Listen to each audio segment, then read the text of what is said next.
What's up, guys? You're watching Black Hollywood Live. We're getting ready to get into everything Insecure, episode 1 and 2. Stay tuned.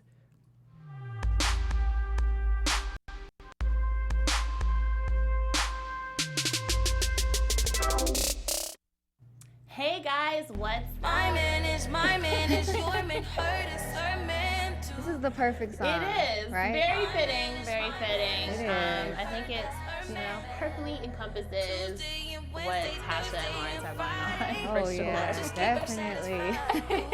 The weekend girl, what's up, guys? Welcome to Black Hollywood Live. My name is Mariel Turner. You can find me on Twitter and Instagram at Mariel_Turner. Hey guys, it's Ashley Allen here. Thank you so much for joining us, and you can find me on all social media at Ashley Reed Allen. I'm so glad Insecure is back. I know. I love this show. Yes. I think it is like one of the realest shows out there in terms of being like a young Black woman going through life. So I'm so excited that it's back. Ready to get into all of this. Yes, craziness. Let's break it down. Let's do it. So we're starting with episode 1, which is hella great, and we start with Issa. She's on these blind dates, and you can tell she is just not feeling it. It's painful. It's so painful to watch. I think she's trying to throw herself out there to, kind of test the waters, or because that's what she's supposed to do. Exactly. But it's clear that her mind is not in it. She even starts rapping and losing her brain. Well, she's kind of doing what I guess a lot of people say that you're supposed to do when you're getting over a breakup. They always say, once you lose one, you get under another one. Mm-hmm. My personal opinion, not the best idea, but you see, it's not working out for her. Like, look what she's going through. I know, and it's like these guys seem a little, they're kind of whack anyway. So it's like, if you're gonna go through the effort, you should probably, I think the date should be a little bit higher quality. And then, meanwhile, we cut to Lawrence. And Lawrence his is first having a great time. having a great time with Tasha. His first scene is getting it in, kind of beginning right where he left off in the finale last season. Yeah. So that was pretty interesting, I think, to see that, because as a fan, you're like, well, what's going to happen with that? And you come in right with them in the bedroom, so they didn't waste any time. No time. At all. I don't know. That kind of caught me off guard. I kind of figured that this season that they would still be involved with each other, but excuse me, they're almost in a relationship. It seemed like I think it's very much a situationship, or it's like Tasha wants it to go one way, and Lawrence is just in it for the moment. Yeah, she's a moment girl for him. Oh, definitely. I think she's a rebound. I've been reading some things like, oh, maybe she's not, or maybe it'll go somewhere, but I can't see that happening. I really can't. I could maybe see it happening, but as far as in the moment, like, his emotions are so over the place. How can you even expect him to be trying to settle down with someone right now? And she knew that he was in a relationship, so how can she expect that from him? Right. So, I think it's a thing where, like, she thinks in her mind, oh, I'm cool, I'm fine, but her heart is clearly getting attached to this. She's calling him Zaddy with a Z. I forgot Zaddy. Zaddy with his Z. I was like, oh, girl. It's 2017. Let's move on from that. Right. No more Zaddy, please. Yeah, I think Tasha, she's interesting. She's a character. Yeah, she is. So it's clear that Lawrence is not suffering the way Issa is suffering in that first episode. I think he is, though. Really? I think so? But men kind of show their suffering in a different way. That's true. They're not really the sulkers and criers, and their emotions is expressed differently, and it's kind of, I hate to get on stereotypes, but it's kind of, he's kind of living it out the way that men kind of do it, which is whether it's hanging out with the boys, partying, getting another woman. So I think he is just as hurt. He's just doing it in the man's way. That does make a lot of sense, actually, now that you mention it. Yeah. Because I think he's confused, clearly. He's very confused. And, then we cut to Molly. She's at work. And she finds this check, and she thinks, oh, this is mine. I got a raise. I got, some extra money coming in. And it turns out that it's actually her coworker's check, who is a white man. Yeah. And so she discovers that she's getting paid significantly less than somebody else that she works with in the same position, working the same hours. Yeah. Which I felt like was so reflective of what a lot of people go through. Yeah, and, definitely. You know, trying to see how she handles that, because Molly, to me, seems like she is kind of a perfectionist and, you know, wanting to present herself a certain way. But I feel like that kind of gets in her way sometimes. Yeah. Like she tries to be too perfect where she almost ends up messing herself up even more because she's trying so hard to be that cookie cutter girl, and it kind of never works out for her. No, it doesn't. It really doesn't. But do you think she did the right thing by not saying anything? Oh God, I feel like that's such a hard question. Because what would you have done? It's like in those situations, you don't ever want to come off as, you know, the angry Black woman, right? And that's often the stereotype. But at the same time, I don't think it's okay or appropriate to be paid less for the same work. Exactly. So I think you kind of have to say something in a professional way, and I know that's not how Molly went about it. Yeah. She was like, you know, I'm gonna get into this club, this boys club. I don't know. What about you? What do you think? Me? Oh my God. So I've had a lot of corporate experience, and this is a really touchy subject. One, because it's someone's paycheck. Two, it's mail of someone else's that you're not supposed to be opening, even though it's an accident. Right. I think I kind of would have not said anything right away, but I would have found a way to kind of sneak it in there. I think this situation is all about timing. You can't rush it, and you can't not ever say anything. So I think with me, when the right opportunity presented itself, I would have found a nice way to bring it up. Kind of say, hey, you should be paying me more. Yeah, I deserve it. At least as much as him. And then we also see Molly is in therapy. Poor Molly. Which... She needs it. She needs it. She needs it. She needs it. I'm so glad she listened to Issa last season when she told her, girl, you may want to get a little bit of therapy. Yeah, she needs it. But she's not saying much when she's, you know, initially goes to the appointment. She tells the therapist that her life is great and work is great and love life is popping and nothing to worry about. I think, well, a lot of people get defensive when they go to therapy. And I think, especially in the Black culture, therapy is looked at as a negative. Right. So she's kind of like, in her mind, like, okay, I'm going to go try it, test it out, but I don't need to be here. Like, I have everything under control. And girl, you don't. Right. She does not. She needs to be there. And I'm glad she's there. And I kind of think she's going to give it a shot. Yeah. I think she's resisting it right now, but I think she's going to see in the long run. Maybe not so much while she's in the sessions, but when she goes home and reflects about the conversation that has been had, she'll probably see that she needs to be there. Yeah, I agree. And I think that is true in the Black culture, where it's commonly like, I don't need this. I'm good. I'm fine. I'm good. And I think it's an important first step for her just to go. Yeah. And I do think that she will eventually come to the place of opening up and seeing how this can benefit her life work-wise and, you know, on the personal front, because last season she was kind of struggling with that. Yeah. So, yeah, and then from there we see them walking and, you know, Molly's like, girl, your exes don't want you unless you're doing well. They're not going to come around. Do you feel like that's commonly true, where when your ex sees you doing well, that's when they pop up? Yes and no. It kind of depends on the man that you're dealing with. But at the same time, the answer to that is yes, because even though you may be dealing with one level or grade of man, a man is still a man. Right. And he's going to want something that he can't have. So once he does see you doing better or you're moving on without him, he's like, oh, she don't need me no more. Let me hop in these DMs and remind her. Right. Yes, I think I was like, oh, that is true. Yes, it is true. And so from that, Issa's like, you know what? And then she finds, you know, she goes home, she opens the mail.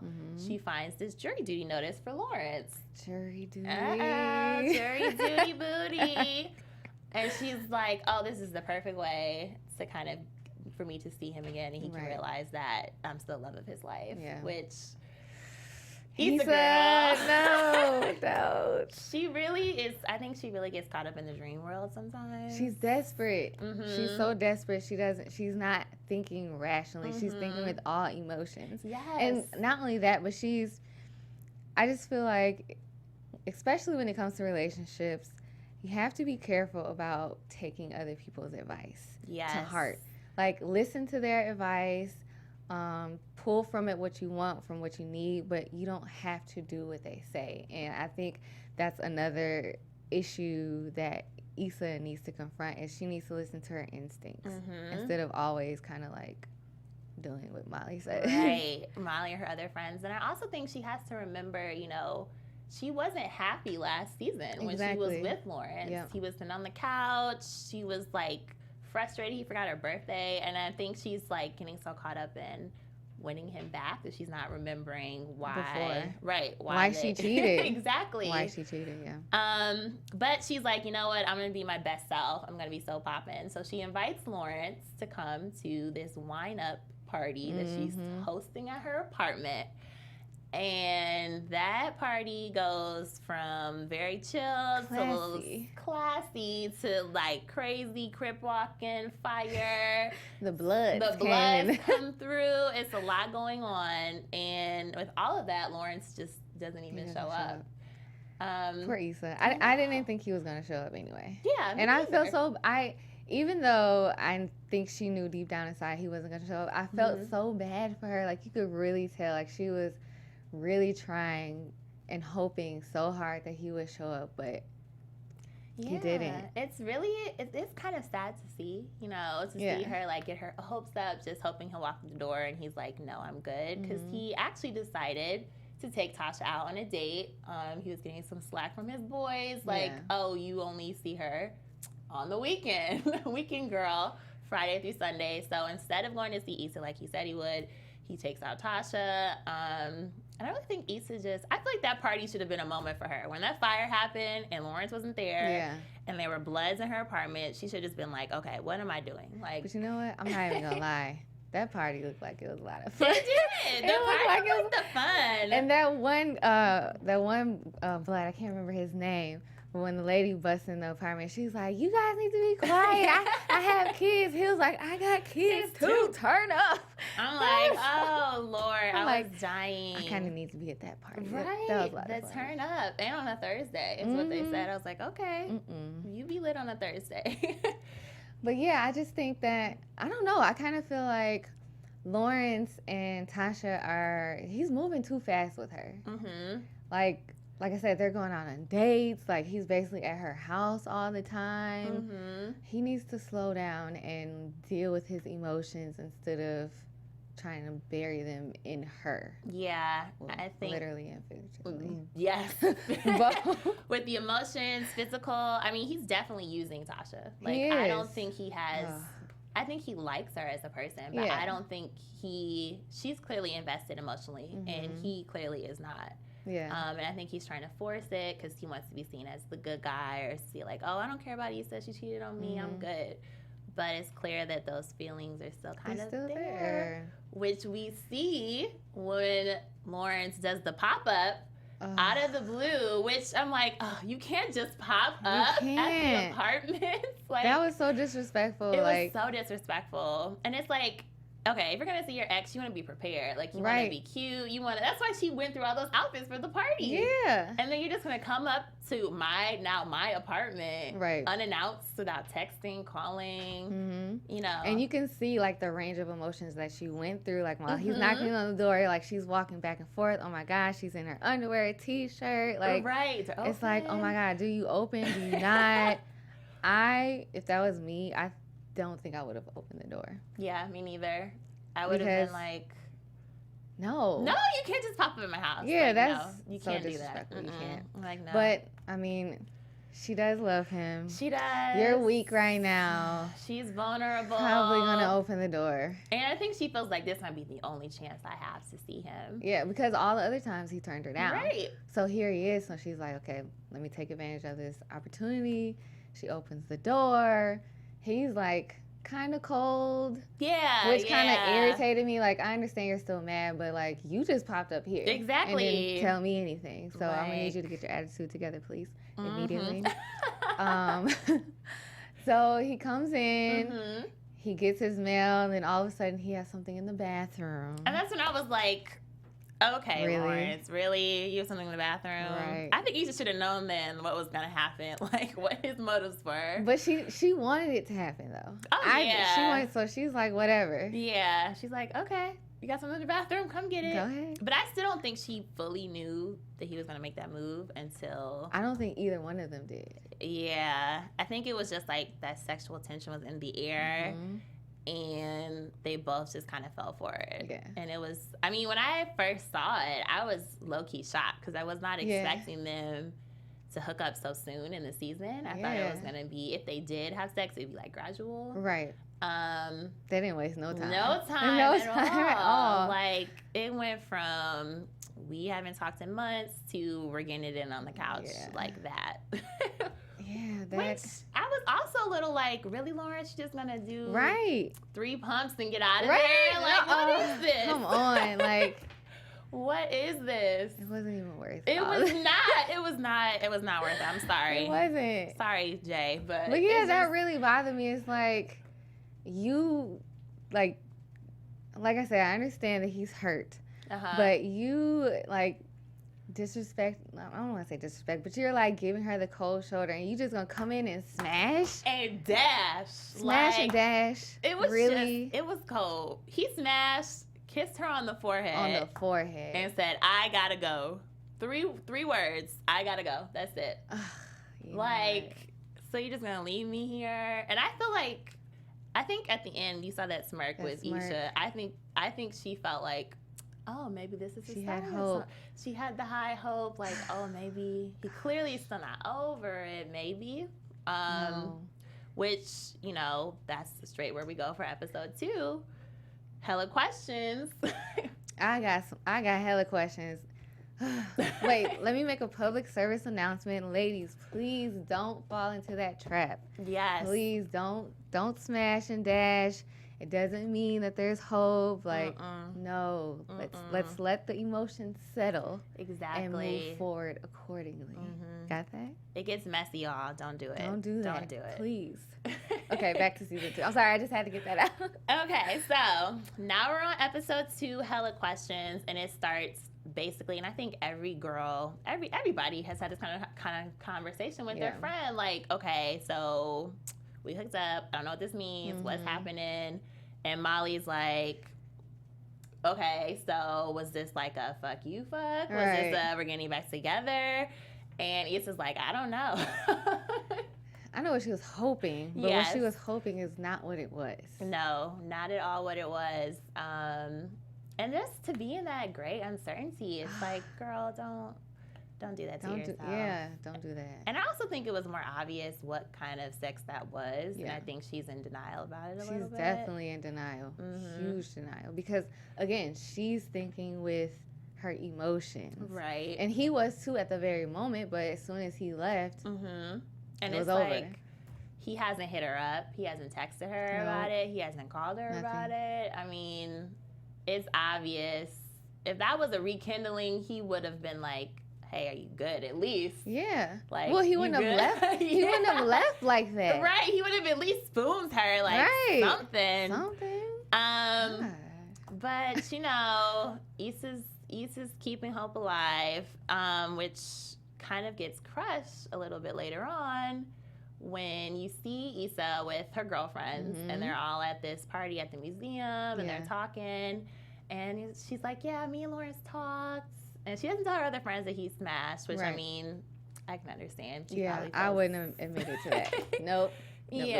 She probably feels a little embarrassed by it. And that's when her friends mention, like, oh, so he broke up with that girl. Yep. And he's just like, a girl? A girl. And that's when she finds out about Tasha. But you know what? That's the thing that I love about women.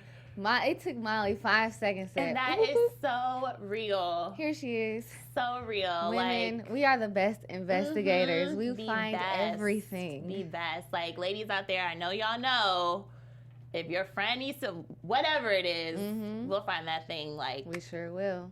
2 seconds later, that's what we pull do. her up. They got the Instagram. Right. They start getting messy. Like, oh, her lace front's a mess. Right. I was like, oh no. But that's also real too. Like, the whole Insecure is just such a real show. It is. And so Issa's like, I'm gonna take the high road. I'm not gonna be petty. I'm above this. And then we cut to her in the bathroom. Lasted 5 seconds. 5 seconds before she's like, I'm gonna get you. Right. Molly comes in, are you okay? And she's like, pull her up. Pull it up. Let me see. Let me see that Instagram. And that leads to Instagram, Facebook, LinkedIn. Right. I'm like, okay. Facebook, MySpace. She probably She probably Black Planet. She probably went all the way to Black Planet. I'm like, okay, Issa girl.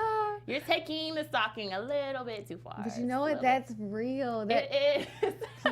people do that. I know, they do. So she does this stalking, and then it also leads her, and this is the part where I'm like, okay, you're doing too much. She finds out where she works, and then she goes to her bank branch. Yeah. And I'm like, Issa. She's crossing the line. Not only did she find, she went in there. Right. In her, like, fantasy, she goes in, she knocks out Tasha, which, I mean, hey, I'm not really mad at that. No. Fantasy. I know Issa loves the fantasies. But she sits in the parking lot, you know, of Tasha's bank. I'm like, you're taking it too far. So do you think that, okay, so we know she sat in the parking lot. Do you think she was waiting there to confront her? Do you think she was hoping to see Lawrence there? What do you think was going through her mind? You know what? I think Issa is very non-confrontational. So I think she goes in thinking, just like she imagined, I'm going to go curse this girl out, punch her in the face, and dip. But she's not confrontational. So instead, she just kind of sat there in this weird space. And I also think she realized, because she noticed the Best Buy on one side of the street, and she noticed the Make on the other. And I think that made her question, like, how long have Tasha and Lawrence known each other? How long? He been cheating? Was he the one who started all of this? Because I did notice that in that scene where they cut to the Best Buy, and she kind of was like, what's going on? So I think Issa's just trying to process it all and figure out what's going on. And then meanwhile, we have Lawrence, who, you know, says, I don't play women. I'm not on that. I'm gonna be honest. And you know, Tasha invites him to go to the family barbecue.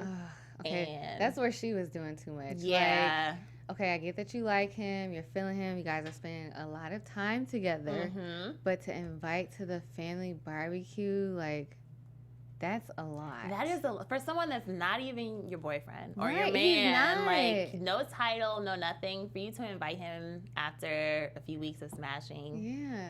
And I think she's forgetting that, because like when they're in her apartment and she's talking about, oh, my mom, you know, she's reading the text from her mom. Like, you can tell and see how comfortable they are with each other, but it's like, okay, clearly you're the one that's comfortable. He's not. Yes. And she doesn't see that. She's not tuned in at all. And I think it's obvious, because the moment that she invites him, that's when Lawrence drops the bomb. Like, well, I slept with my ex, which I almost feel like he did just to get out of coming up with some other excuse to go to the barbecue. Definitely. I was like, oh, this is the perfect thing to get me out of this. Yeah, yeah. I think I don't approve of the timing and how he did it, but I definitely don't think that he should have went to the barbecue. Yeah. Because then he would have definitely been sending Tasha the wrong message about commitment or how serious they are, when clearly he sees where her mind is and he knows where his mind is. Yeah. So yeah, I mean, it was a perfect excuse for him, but it was also, I will give Lawrence credit, because I know he gets a lot of shit from people. Yeah.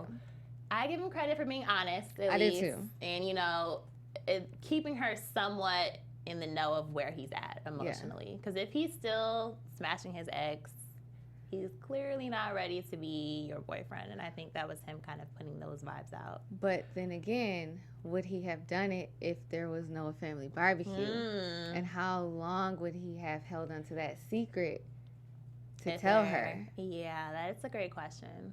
I do have a feeling he only brought that up to get out of that barbecue. I really do. I do think knowing Lawrence's character and kind of what he's been going through with Issa, I think he would have told Tasha that he cheated, but it definitely wouldn't have been at that very moment if there was no family barbecue. Right. That's what I think. And so, you know, Tasha does the right thing, and she's like, kick him out. Get out. I'm Bye. good. You're out of here. So you might think, oh, maybe this is the end of that, but later on, you know, we'll see how that goes. And then we cut to Molly, of course, and she's still dealing with her situation at work, you know, going through therapy. She opens up a little, and she's like, my life should be this way. Right. This is what I want. This is what I've worked for, so it should be this way. And the therapist kind of calls her out on a lesson I think she needs to learn. You know, you don't really have control. Your life should be a certain way, but you gotta see your life for what it is. Yeah. And she called it magical thinking, which I think is the perfect term. I'm not sure if that's actually like the real term. Yeah. But that's the perfect term for that should life. And I think a lot of people definitely live in that should life. But that's kind of like a dangerous place to be, because not only does it cut you off from reality, but I think it almost puts you in an entitled mindset. Right. And Molly is good at her job and all of that, but I think, like I said, that mindset of almost like the entitlement could almost hurt her. Yeah. So I'm really glad that the therapist called her out on that. I think she is making that progress slowly in therapy, and I hope to see that branch out in the rest of her life. Yeah. But it was funny because she was like, am I going to see you next week? And Molly said, I'll let you know. I'll let you know. So I'm like, oh no. Which we all know what that means. Like, oh no, Molly, don't give up now. But she doesn't listen to her therapist. She's like, I am going to make this happen. So she goes to work. She tells the receptionist, hook me up with some hockey tickets. I'm going to meet the boss and the partners, and I'm going to become a huge hockey fan. Which, I don't know, have you ever had that experience where you've had to kind of adapt to try to get in at work? Nothing to that extreme, but I definitely have been in situations where it's like, okay, I don't necessarily care about this, but I'm going to do my research or do my homework on it because I know that it could possibly benefit me in the long run. And I think especially, again, like I said, in corporate America, that game is real, and you do have to kind of play that game sometimes. Yeah. She kind of went above and beyond and kind of made a fool of herself. But, yeah, that game is real. It is. I agree. You do have to kind of adapt a little to your higher-ups to get where you're trying to go. Yeah. And I think as Black women, in general, we kind of have to do that in a lot of situations, which, again, is another reason why I love Insecure, because that is a real topic, a real issue that we have to go through, even when it's not at work. Yeah, just in personal life. So shout out to Insecure for addressing like so many things that Black women have going on. So Molly goes to the game, she smoozes and tries to get in good, and the next day at work, the boss is like, who are you? Right. What are we talking about? What? What do you mean? I didn't take those lobster things. Yeah. What are you talking about? Girl, you're crazy. While he's talking to the white coworkers, and it's interesting. And I think that puts Molly in a place where she ends up reaching out to a former boss of hers that's in the Chicago office. And she's like, how are things? And Molly's saying, I think I want to take on some cases in the Chicago office, which raises the question, is Molly going to go to Chicago? Is she going to stay in LA? I don't know, but I don't think her running, if she does decide to go to Chicago, I don't think that that's necessarily going to change anything. It might change things in the immediate realm. But as far as, like, the long term, like, that's still, like, a real issue anywhere that you go. Right. So I don't feel like she should uproot her life for that. Yeah, I agree. I think if she really is unsatisfied, maybe try to look in LA first for other opportunities. And it also raises the question, if she goes to Chicago, what is going to happen with her friendship with Issa? While Issa's going through all of this traumatic personal life stuff, she kind of is not going to have her best friend there. So it's definitely interesting. And then we also see Molly in a scene with Lawrence where she makes it seem like it was random, but really she had walked around. Set up. It was a setup. She had been walking around that park for like 2 or 3 times waiting for Lawrence to come out. Yeah. And she does what best friends do. And she's like, hey, Issa still loves you. Are we willing to give him another chance? And then we cut to the phone call. And Molly's like, Lawrence is not, he's over it. He's done. Which is irritating, sort of, because, like, I'm all team Issa and Lawrence. Like, I really want them to work it out. But I think that particular situation kind of touches, again, on the real life topic of when a man is the one getting cheated on, does he ever take the woman back? Right. 9 times out of 10, the answer is no. So Lawrence, like, come on. I know. You love her. And I think that was such a great line that Molly had where it said that she cheated, but she's not a cheater. Because there is a difference. And I don't think Issa is a cheater. I think she was just unsatisfied and she took it out in an unhealthy way. Yeah. But I don't think she's a cheater, meaning she'll do this over and over. And I think Lawrence is still, his ego is still so hurt, his feelings. Ego is hurt. And he's like, no, I'm good. Yeah. And so from that, we kind of see him, of course, go back to Tasha. And you would just hope, like, fingers crossed, Tasha, don't fall for this. You know he doesn't like you like that. You know he's not feeling you. You know this is just sex. And at first, she's strong. At first, she's like, well, I got food on the stove. Right. So I got to go back inside. And Lawrence is like, okay. And then she opens the door to, do you want to eat? Are you hungry? Are you hungry? And no, he's not hungry. No, if he's hungry, he can buy his own meal. Do not cook that man meals. He is not your anything. Come on, Tasha. He's not your anything, and he just slept with your ex. Like, Tasha, you gotta. This is too new for her to be going through all this. Like, Tasha, I'm gonna need you to get it together. This is way too fresh for her to be this emotional. I don't understand. I think that's another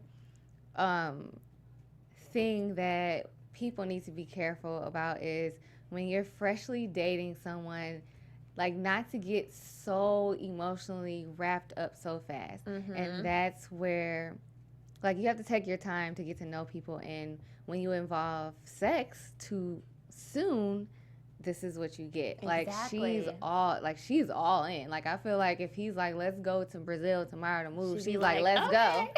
No. It's just like, I feel for her because I know she's going to get hurt. Like, I just know it's coming. I know the heartbreak is coming. And I just wish... She's already been hurt. Like, I was like, okay, it started with a smash. Like, out of the blue, it started with sex. He told you he just had sex with his ex. And you're inviting this man in for a meal, like... Their relationship is all about sex. Like, what do they even really know about each other? Besides that he just got out of a relationship. He has nowhere to live. He has nowhere to live. He still has clothes at his ex's house. He just slept with her. He was working at Best Buy. Like, what else do you know besides that? And she's just trying so hard. And I think she's like, oh, well, you know, I'm opening up. I invited him to the barbecue and all these things. But, she needs girl, he's not there. Like, and of course... If she's offering it, Lawrence is like, okay, I'm down. Yeah, he's going to take it. He's going to take it. So he goes inside, and, you know, we're going to see where that goes. I'm almost 100% positive it's not going to go well. But it's not. What do you think about him getting his own apartment? I'm proud of him. I think even if him and Issa do work things out, they do need their space. Yes. And...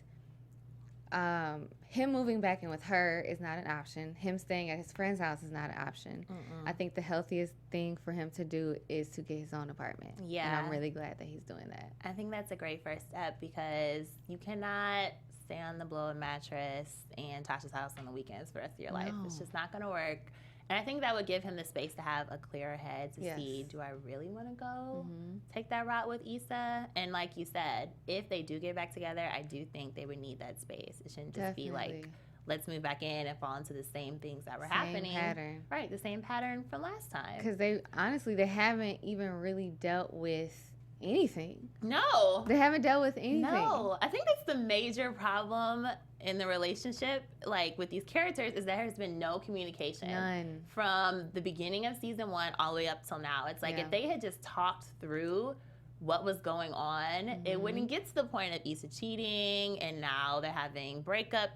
Are we back together? What's happening? Sex, and you're seeing other people. It just got so messy because they don't talk. Yeah.